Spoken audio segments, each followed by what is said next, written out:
پس به اندازه باسن رفتیم بالا، یه خط عمود بر این خط افقی کشید. از بالا شروع میکنیم. اول قد کف حلقه رو میایم پایین.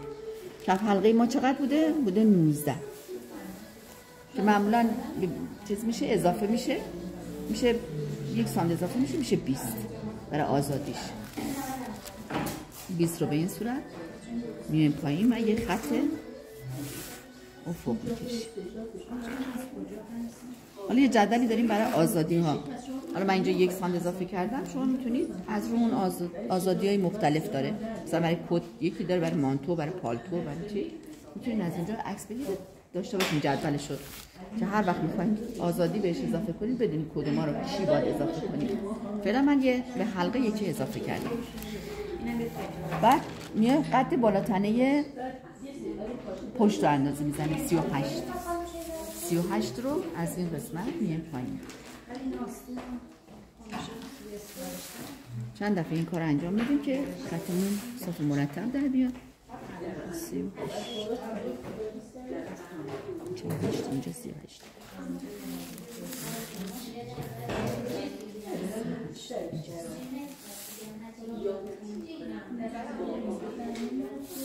خب بچه ها همون نوردو رو بهش بدوزیم، به پایینش بدوزیم. نوردو رو از یک کنار بذاریم 1 سانت همینطوری بدوزیم، همونه که کندیم بدوزیم تا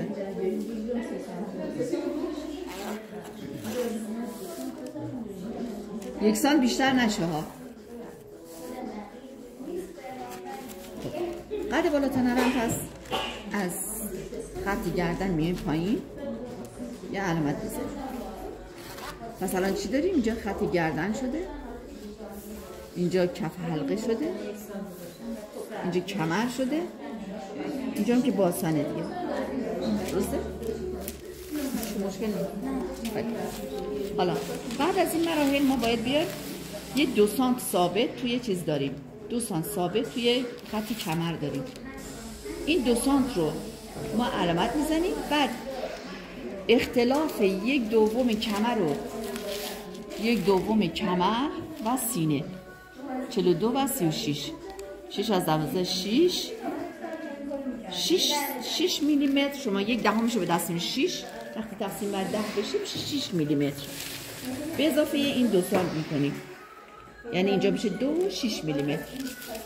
اینو تا این پایین ادامهش میدیم 2.6 میلیمتر رو تا خط باسن ادامه میدیم.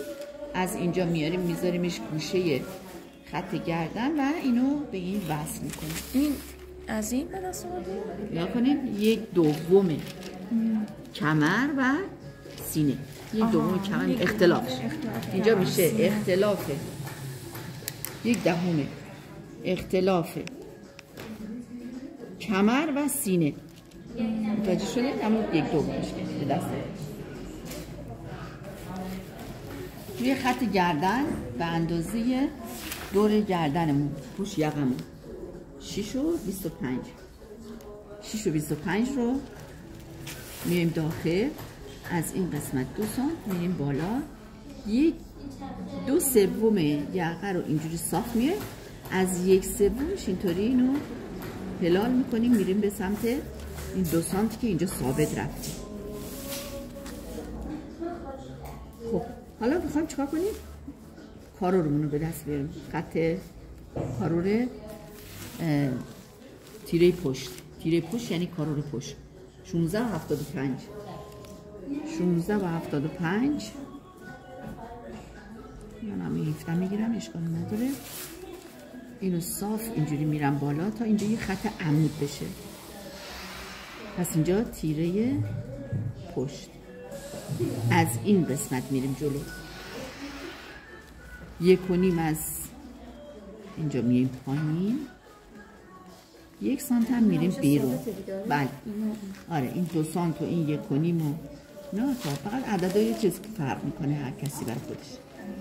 خب حالا این سرشونمون رو میخوابونیم تو این 1.5 که اومدیم پایین و یکی که همینطور که گفته 1.5 ولی خب 1.5 بیام پایین 1.5 بریم بیرون، ولی ما این کار نمی کنیم. همون 1 هم تازه زیادیه چون بعد وقتی کنترل کنیم اصلا از بین میره. از این قسمت هر چی که هست 19 میشه 9.5. نصفشو به دست میاریم، باز 9.5 رو نصف میکنیم میشه 4.25. از این قسمت 1 سانت میایم بیرون، از اینجا 1/3 میلیمتر. روی اینم 2/3 گشادی کف حلقه، 2/3 11.25 تقریبا میشه از 4 یه ذره کمتر، حالا میگیم 6 میشه 7 6.5 اگه چیز 3.5 اگه در نظر بگیریم.